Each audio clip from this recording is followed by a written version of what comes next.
stereotypical example of how weather can change dramatically in the state of Texas. Here in Austin, fairly pleasant outside.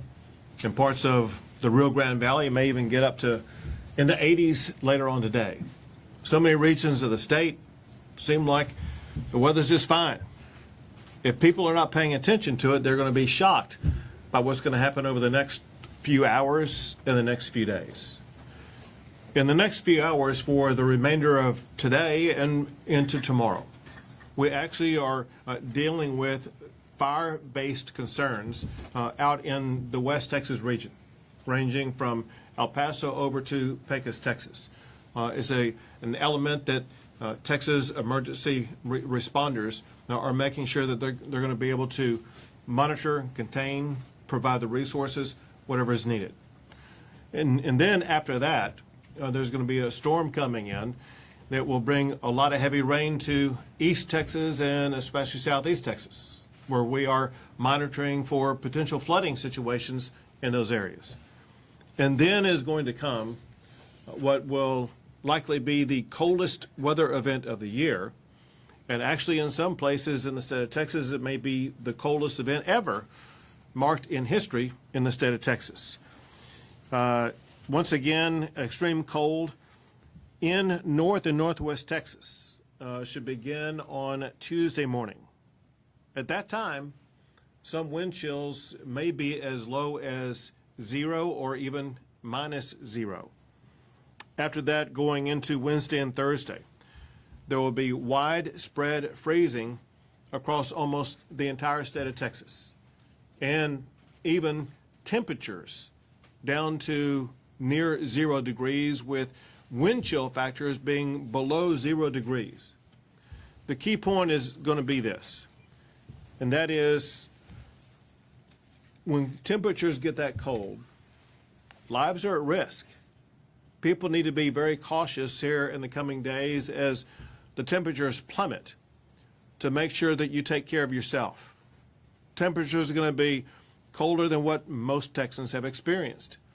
The more you expose your body to temperatures outside, the more that you pose a risk to your health and safety, especially for prolonged periods.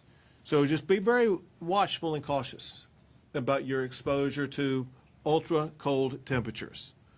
And to state the obvious, listen, we all know when cold temperatures hit, it could impact your pipes in your homes. Actions that you can take beginning today can help you get ready to prepare your pipes, to prepare your homes, to prepare your apartment, to wherever you live, to make sure that you will have it as winterized and safeguarded against this ultra cold temperature as much as possible. Not to mention your pets. Pet exposure to temperatures, again, in some regions that could get close to 0, are going to be extraordinarily challenging for any pet outdoors. And so, again, now is the time to begin getting prepared for those ultra cold temperatures and what they may do to your pets. Already, I have directed the Texas Division of Emergency Management to increase the readiness level of the State Emergency Operations Center to level 2, which is an escalated response ahead of the severe cold that's coming our way. Over this past weekend, more than 450 TxDOT, Texas Department of Transportation personnel prepared for winter weather by pre-treating roads, bridges, and overpasses with over 400,000 gallons of brine and more than 10,000 cubic yards of granular material. I've also directed the Texas Department of Transportation to deploy winter weather roadway equipment and crews to not just pre-treat roadways, but to maintain the treatment of roadways as the temperatures plummet and as certain regions, especially in North Texas, may get some level of precipitation, whether it be ice or potentially snow. I've also directed Texas Department of Transportation to provide both personnel and equipment to assist with traffic road closures and safety. I've instructed the Texas Division of Emergency Management to have field staff work with local partners to update warming centers around the state. It's going to be very important as temperatures get so low. that warming centers are available in all these various regions so that we can protect the safety and the lives of our fellow Texans. I've directed the Texas A&M Engineering Extension Service to provide public works response teams in all of the affected regions across the state. Directed the Texas Commission on Environmental Quality to provide air, water, and wastewater monitoring. Directed the Texas A&M AgriLife Extension to provide disaster assessment and recovery agents as well as county extension agents in the affected regions across the state. Worked with the Public Utilities Commission, from whom you'll hear shortly, to monitor power outages and coordinate with utility providers across Texas. Worked with the Railroad Commission, and they are monitoring the natural gas supply and communicating with the oil and gas industry to make sure that we have the supplies of natural gas that will power our generators and electric power grid system across the state as we make our way through this winter storm. Directed the Texas Department of Public Safety to deploy Texas Highway Patrol troopers to patrol roadways in all of the affected regions. Directed the Texas Parks and Wildlife Department to have their game wardens deployed to support local law enforcement. The Texas Education Agency is monitoring school district needs across the state. Obviously, there's going to be some ultra cold days for our schools here in the coming days. And in addition to that, the National Guard is prepared to respond as needed on a 24-hour operational basis. Next will be Chief Nimkid of the Texas Division of Emergency Management. Thank you, Governor, and thank you all for being here to help us get this message out. We'll go chronological order. As you heard the Governor say, today we're focused on wildfire threat and the Pecos region out to El Paso and West Texas. Our A&M Forest Service personnel are already in theater ready to support local government, local firefighters there. As we transition across the state and in Tuesday into Wednesday, we're looking for not a heavy amount of rainfall, but the rate of fall could be enough that produces flash flooding in the southeast Texas area. Texas A&M Task Force 1 has boats ready, as well as our game wardens are in that area working with our local partners. And then as we get ready for this Arctic front that comes in Tuesday into Wednesday, this is really what I'm concerned about, and it's the cold weather and the wind chills that we'll see for our people, our pipes, and our pets. You'll hear warming centers. Our website has the list of those warming centers. I'm very thankful to all of our local governments that are opening and operating those centers. We have staff ready to assist them if needed. If you find yourself out driving around and stranded on the side of the road in these ultra cold conditions, don't forget, on the back of your Texas driver's license is an 800 number. That number is 1-800-525-5555. That will be answered by the Texas Department of Public Safety. And if you're stranded there and need help, we have resources that are ready to come and get you and assist you to either getting home or into one of those warming centers. We're really going to focus on taking care of our people and our pipes and our pets. As the Governor mentioned, our website will hold a list of all of the licensed plumbers in the state of Texas. Take the time now to go figure out how to shut the water off to your house in case you do get a broken pipe so that you can mitigate some of that loss. And then finally, Governor, we see that when temperatures get this cold, people do anything they can to stay warm.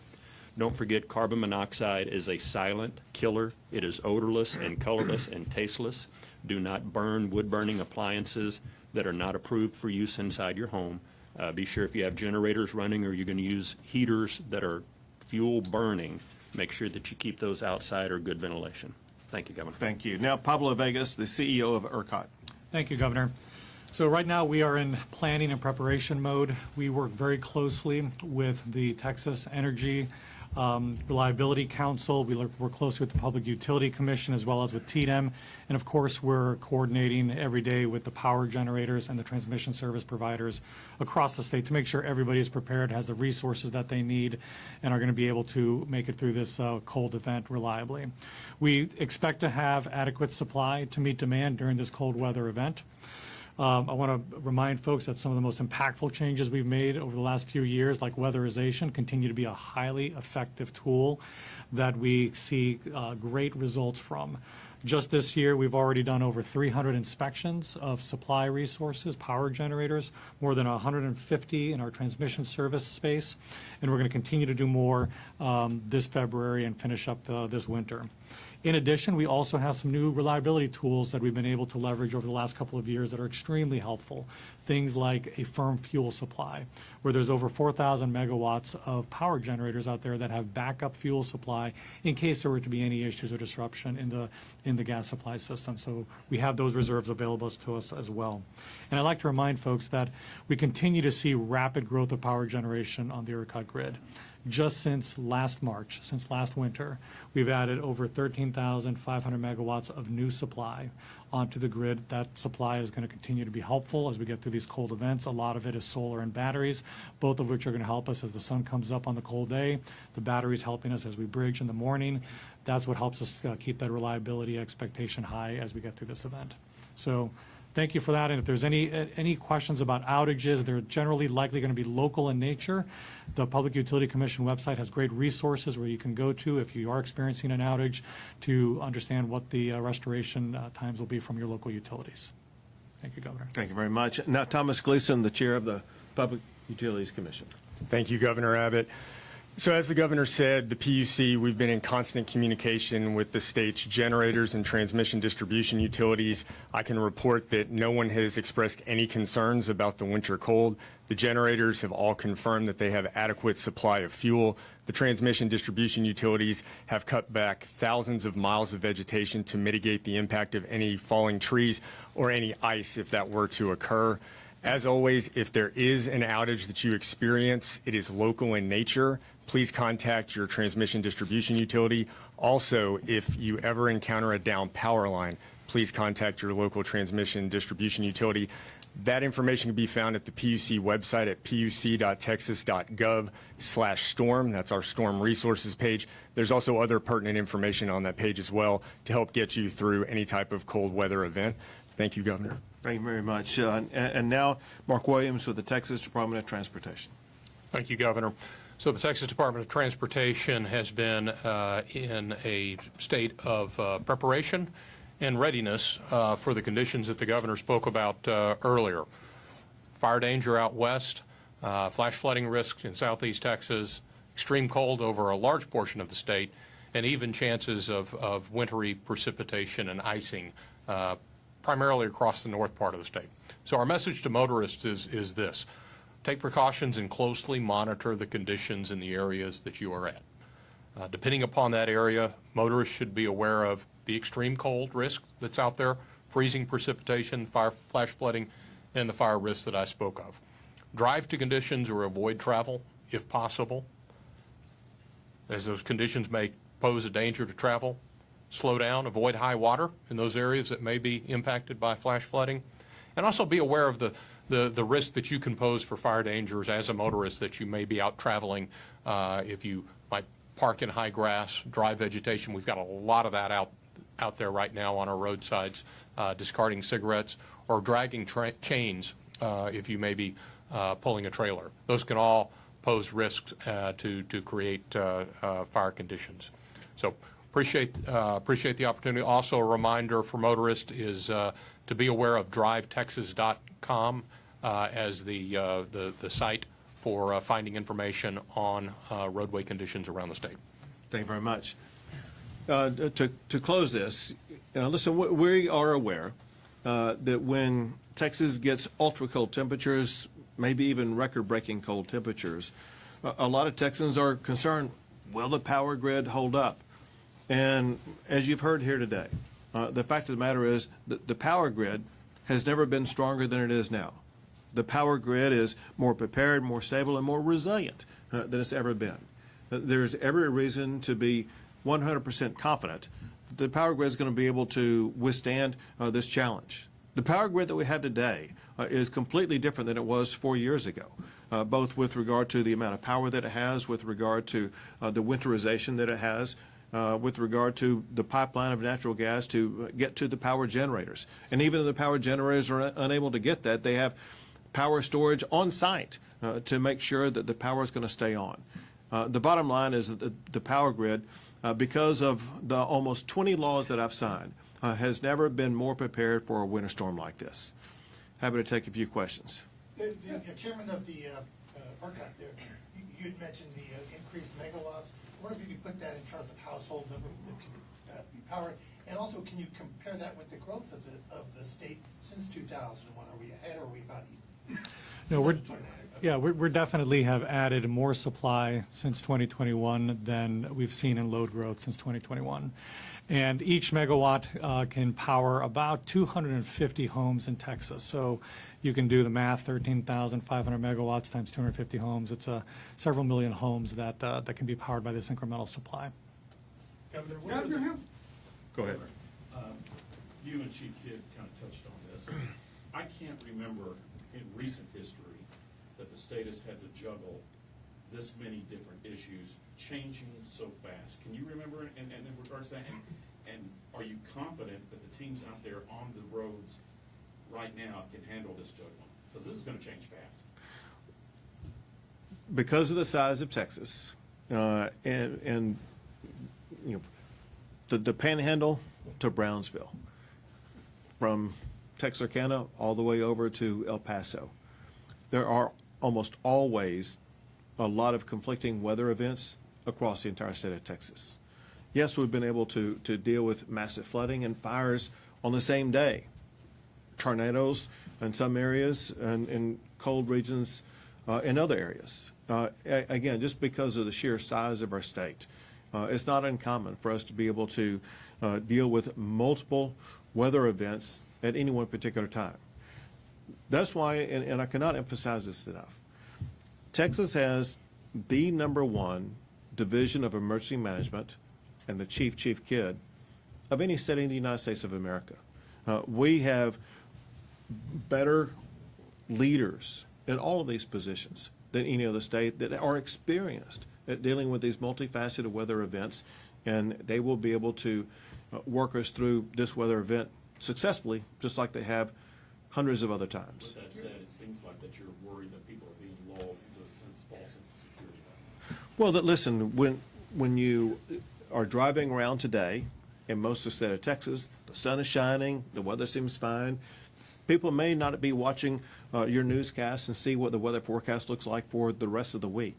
And what we are wanting to do today, we didn't want to have this on like Tuesday or Wednesday when the weather was already here.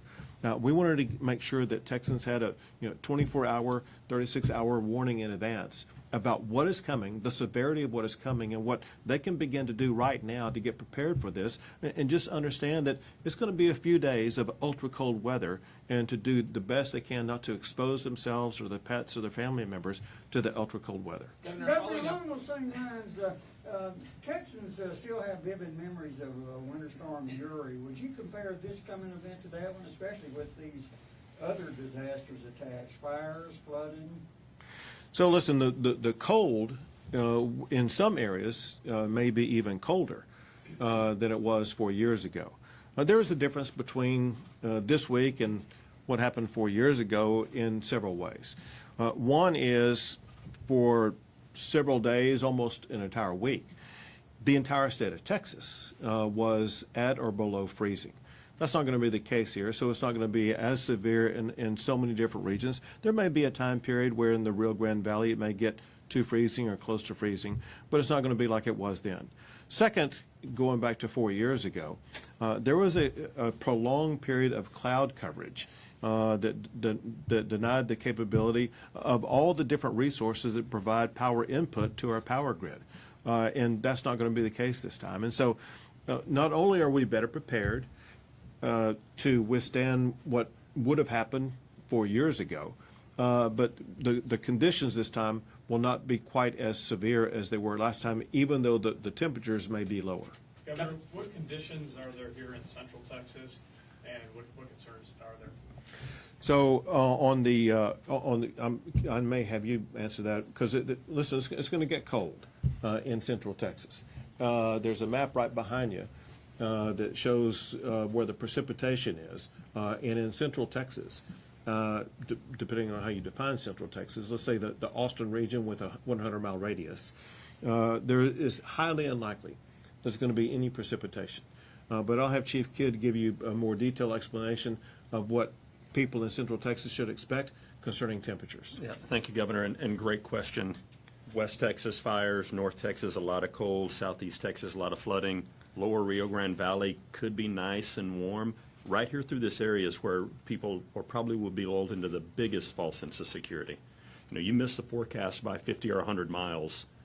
We could get a little bit colder. We could stay nice and warm, and I really just need people to pay attention. Today's a holiday for a lot of people that are out right now. I doubt they're going to be getting the message out. That's why we need you to help us get this message out, especially some that may be traveling over a 3-day weekend and coming back. We want to make sure they get home safe. Kind of following up on the discussion, and this may be a question for Mr. Gleason or Mr. Vegas, talking about power generation. When you've got the grid and you have such extreme back and forth between, you know, it's going to be warmer and wildfire risk in some areas, colder in certain areas, does that sort of, the two extremes, does that affect how the grid gets its energy at all, and then it's distributed to different folks across, you know, you've got some people with their AC on, some people with their heater on. How does that work out? Sure. I'll let the Public Utilities Commission and ERCOT explain that to you. Yeah, so, you know, we, as the governor said, 20 or so laws passed that he signed. We have requirements on those generating facilities to be able to perform in both cold and hot weather. So I don't anticipate that we'll see any issues with reliability because some areas of the state are experiencing different conditions than others. And I would just add that we really benefit from the diversity of the supply resources that are spread throughout the state. The geographic diversity is incredibly helpful. Because you can have a weather event in southeast Texas and you have, you know, perfectly normal weather in the northwest portions of Texas, creating where a lot of our wind supply is, or in the northern part of Texas where a lot of our solar resources are. And so as we see these fluctuations, you know, where you've got very cold, very warm, and moderate all spread out at on the same day, we've got a plentiful supply of diverse resources that can all be contributing to help generate. And then underlying it all, we've got, of course, our our thermal fleet, which is made up of our coal, natural gas, and our nuclear systems. So they all work together. It becomes a little more operationally challenging when you've got some of the extremes from the north to the south, but it's nothing that ERCOT and the utilities can't work with together and make sure we get through it reliably. How intense do you see the wildfire threat out in West Texas? Any possibility that could be as what we've seen in California recently? So I don't think it'll be what we've seen in California. I will tell you it's an elevated wildfire risk because of dry fuels, low humidities, and high winds. And really, we can stop a lot of these from starting if this old Smokey Bear, only you can prevent them. Remember, the majority of wildfire in Texas is human caused. So as the director of TxDOT said earlier, what we really want to do is make sure that motorists that are out there do everything they can not to start fires. Also, I'll tell you this, and that is in the meeting that we had before coming out here, the state is fully prepared for whatever type of fire may come up. As an example, they have about 10 or so planes that are ready to respond. And some could be able to drop water, some could be able to drop retardant, in addition to the people on the ground who are prepared to respond to it. We are prepared to be aggressive. And candidly, I think we're going to be over-prepared to deal with whatever may occur. But listen, we don't want to take anything for granted. We want to make sure that we keep people safe. And part of keeping people safe is keeping them alert in those regions from El Paso to Pecos. But the other thing, as was mentioned by the Texas Department of Transportation, there are certain actions that if you're negligent about what you're doing, that can cause a fire. I think the reference was made, if you're dragging chains behind your truck or something like that, that could cause a spark that could lead to a potential fire. And in these times of potential fire danger, it's important for everybody in that particular region just to be a little bit more cautious. Maybe not the best time to have a campfire or something like that. Be cautious about any type of fire anywhere or anything that you may do that could be a catalyst for a fire. Is it too soon to be thinking about federal disaster declarations? Or are you in touch with the administration on this? So way too soon. Again, this is, except for certain small regions of the state of Texas, north and northeast Texas, not really considered to be a precipitation event. It's just going to be a very cold event. And there's not anticipated to be any meaningful amount of damages that would arise that would be a reason why we would get FEMA disaster declaration. So there's nothing that we're looking at right now. Obviously, we're prepared to pivot very quickly and seek a declaration of what is needed. Governor, off topic in regards to some of the cuts that the Trump administration is doing. Texas has a large number of federal workers, and many of them today are wondering if they're going to have a paycheck next month. Are you concerned that the Trump administration is going a little bit too fast, too soon with some of these federal reductions in job RIFs? On the details, I simply don't have the details. On the concept, I think a lot of people agree that government had grown too large. Some level of downsizing is very important. It creates greater efficiency. But at the same time, there's been an extraordinary amount of wasteful and fraudulent spending that's been uncovered.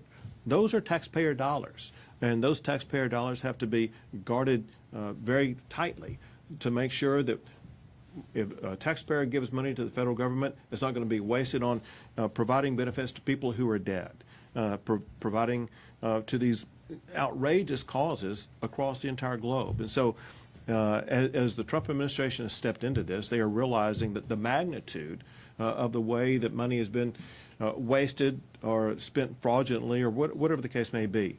And they will be able to calibrate what the response is as they gain more access to more information about the magnitude of the problem that they're dealing with. I hear that, but would you like to see him tap the brakes a little bit? Here in Austin, IRS, San Antonio, very large military installation, Fort Cavazos up to the north of us, El Paso, a lot of federal jobs here in Texas. Right.